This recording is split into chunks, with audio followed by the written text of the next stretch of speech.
3、2、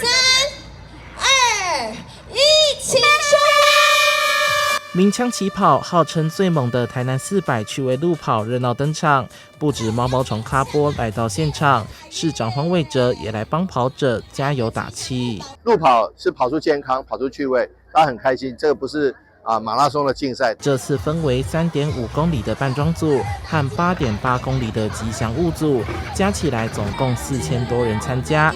有人扮成石目鱼，或是千寻少女、电影人物小丑，甚至还穿着高跟鞋化身动漫人物。这是圣斗士星矢的那个初代星矢，这样比较符合那个角色形象。跑者们精心打扮，吸引大众目光。另外还有多达8项与咖波联名的完赛礼。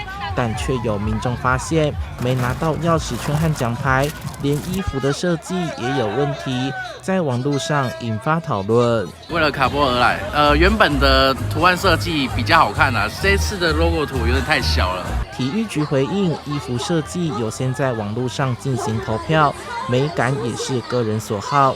至于物资的部分，若跑者有缺都可以来登记，一律都会补寄。有参加民众认为，是否可以多办这种联名活动，与年轻人多多交流，但爆出争议，希望下次能改进。记者盛怀谈的报道。